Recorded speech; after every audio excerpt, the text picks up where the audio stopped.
بسم عبون ودين منفس قدسن حد أملاخ آمين كبرات تعذبتنا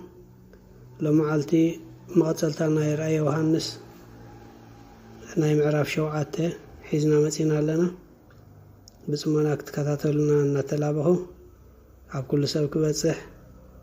لايك شير سابسكرايب كتقبروا يلابه أتوم شديشته محتم نبيت كريستيان زقات مع سقاي كساب داغماي مسات غويتا ازغلصو كون كلو غويتا ግን بخلته ነገራት ንቤተ ክርስቲያን የታባዩ ቀዳማይ ንቤተ ክርስቲያን ኣብ ጸገማ ይሓልየላ ካብ ፍቅዲ ሓደ ክሳብ 8 ካልኣይ ኣብ ዕርፍታውን ንቤተ ክርስቲያን ከም ዝግደሰላ ካብ ፍቅዲ 9 ክሳብ 17 ይገልጸልና በተቀዳማይ መስነጅምር ተቀዳማይ ክፋል ናይዛ ምዕራፍ حالة እግዚአብሔር ቤተ ክርስቲያን በሐፈሻ በፍላይ ካ ነፍስ ወከፍ አማኒ ኣብቲ ግዜ ጸባ ይርየና እቶም አመንቲ ከይናቃንቁ ሓለው ኣይቋርጽኒ ጎይታ ክጽልይ ከሎ ካብቲ ክፉእ ክትሕልዎም እምበር ካብ ዓለም ከተውጾም ኣይኮንኩን ዝልምን ዘለኹ ኢልዩ ኣብ ዮሐንስ ምዕራፍ 17 ወደ 15 ንቃል ትዕግስተይ ስለ ዝሓለኻዮ ኣነ ድማ ካብታ ነቶም ኣብ ምድሪ ዝነብሩ ክትፍትኖም ናብ ኩሉ ዓለም እትመጽእ ሰዓት ፈተና ክሕልወካ እየ ይብል ራእይ 3:10 እቲ ወንጌላዊ ዮሐንስ ዝረአዮ ራእይ ድማ ኣብ 4 ማዕዘን ናይ ዓለም 4 መላእኽቲ ደው ኢሎም ነቶም 4 ነፋሳት ሒዞም ርእዩ بخمز جواب قويتا نرك سبعة زحاليلهم مبرهتي تنفاس نفسي بسم نفاسات كتترفع حلوة كلمة الأخدمة كساعتهم لا أملاخنا سبات أبجنبارهم محتم نجبرلهم نبحري نمدري نجرب كي تقعدوا إلو تزاربهم أبلي كدان إجابهر ندقو بتمساسل أجاب حالي لومي أجزء سبعة كحلو محتم زقبر لي خلومي هزكيل 9:4 أنا حدش كدان بيت كريستيان دما منفساوي سماياوي زلالماو محتم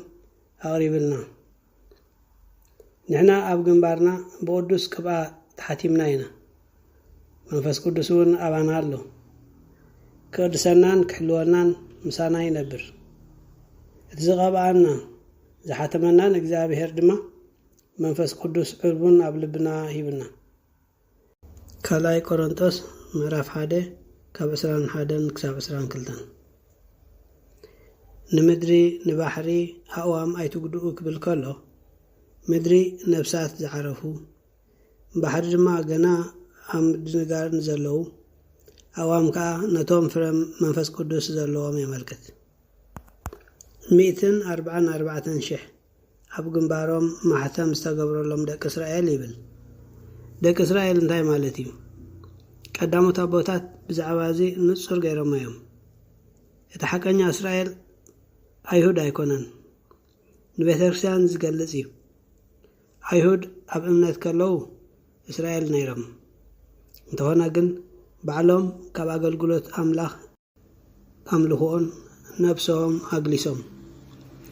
ደሙ ኣባናን ኣብ ደቅናን ይኹን ኢሎም እስራኤል እምበር ቋንቋኦም ዓሌቶም ብዘይገድስ ኣብ ኩሉ ዓለም ዘለዉ ክርስቲያን እዮም እቲ ነገድ ዝብል ከ እንታይ እዩ እዚ ብርግጽ ነገዳት እስራኤል ማለት ይኮነን መንፈሳዊ ትርጉም ኣለዎ ህዝቢ ኣይሁድ ህዝቢ ኣምላኽ ዝነበሩ ክሳብ መውላድ ጎይታ ኢየሱስ እዮም ምስ ካልኦት ከይዋሰቡ ይዕቀቡ ነይሮም ሕጂ ግን እቶም ክርስቲያን ዝተቐበሉ يتحنافصلو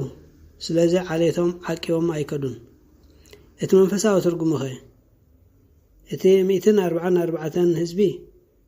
ናይ ሓድሽ ኪዳን 12 ሐዋርያት ዝረብሐ ብናይ ህዝቢ ብሉይ ኪዳን 12 ነገዳት ሽዑ ብሽሕ ረቢሑ ኩሎም ብመንገዲ ኢየሱስ ሰማያውያን ኮይኖም ማለት እዩ ሽሕ ንሰማይ ወይ ከዓ ገነት የመልክት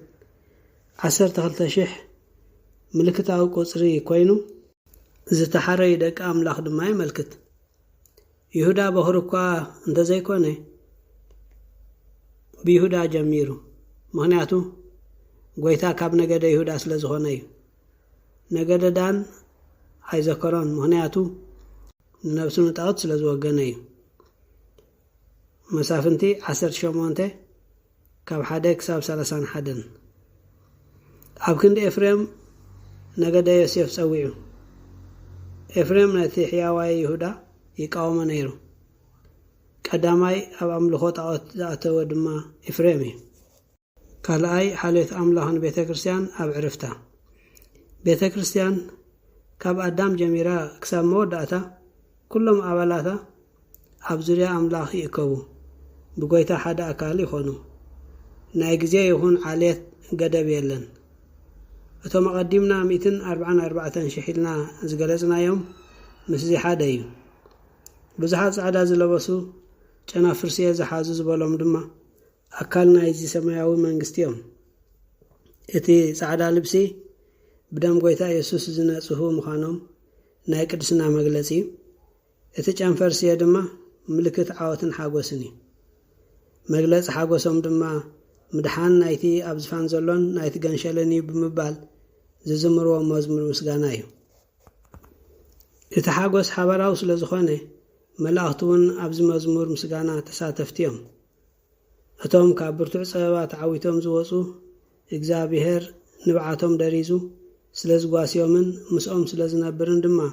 ለይትን መዓልትን ብሓጎስ የገልግልዎ ክብራት ተኸታተልትና ናይ ሎም መዓልቲ ዝነበረ መደብ እዚ ነይሩ ስለ ዝተኸታተልኩምኒ እግዚአብሔር ኣብ ትገብሮ ጸሎት ይስማዕኩም